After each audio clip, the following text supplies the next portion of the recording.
Hello and welcome to Bhaduri Foundation. Let's continue our lecture on Chapter 4 Carbon and its Compounds, Class 10 NCERT.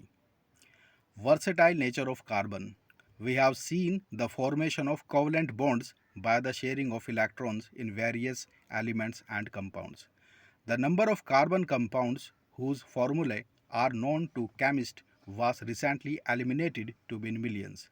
The nature of covalent bond enables carbon to form a large number of compounds. Two factors noticed in the case of carbon are carbon has the unique ability to form bonds. Carbon में है एक unique ability है कि वो bond बनाता है with other atoms of carbon giving rise to a large molecules, जिससे large molecules पैदा होते हैं. This property is called catenation. तो कार्बन की इस प्रॉपर्टी को कैटनेशन बोलते हैं. Compounds of carbon having double और triple bonds between their carbon atoms are called unsaturated compounds.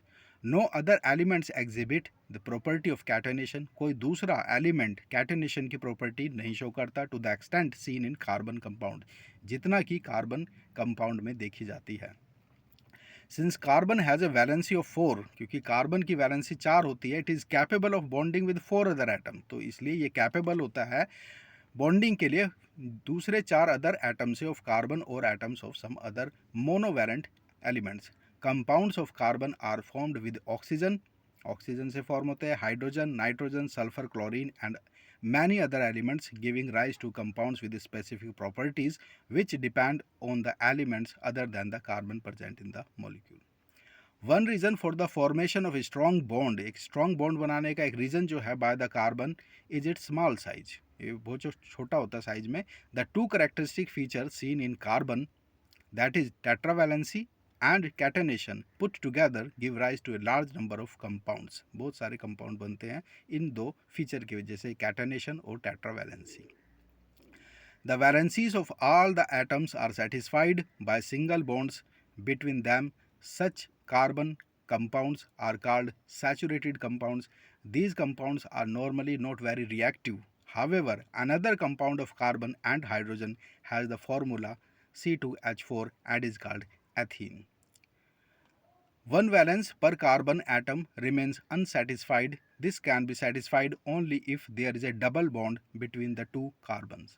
All these carbons compounds which contain only carbon and hydrogen are called hydrocarbons. जिसमें सिर्फ carbon और hydrogen होते हैं वो compounds को हम hydrocarbons बोलते हैं.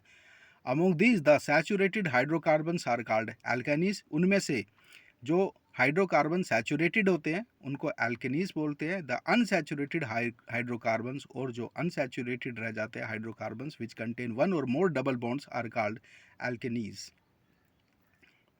Carbon seems to be a very friendly element. बहुत ही फ्रेंडली एलिमेंट है carbon. Carbon also forms bonds with other elements.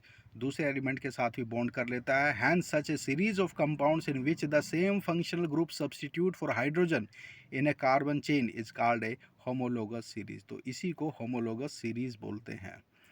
Compound की जो सीरीज बन जाती है. As the molecular mass increases in any homologous series, जैसे जैसे मोलिकुलर मास बढ़ता है होमोलोगस सीरीज में, gradation in physical properties is seen. तो फिजिकल प्रॉपर्टीज में ग्रेडेशन देखने को मिलता है. This is because the melting and boiling point increases with increasing molecular mass. जैसे जैसे मोलिकुलर मास बढ़ेगा मेल्टिंग एंड बॉइलिंग पॉइंट भी बढ़ेगा. Other physical properties such as solubility in a particular solvent also show a similar gradation. Solubility में भी similar gradation देखा जाता है, but the chemical properties which are determined solely by the functional group remain similar in a homologous series में chemical property same रहती है. The names of compounds in a homologous series are based on the name of the basic carbon chain modified by a prefix phrase before or a suffix phrase after. To continue this lecture, subscribe our channel on YouTube and download our app bhadurifoundation.com to get PDF of this lecture and all lectures at one place. Thank you.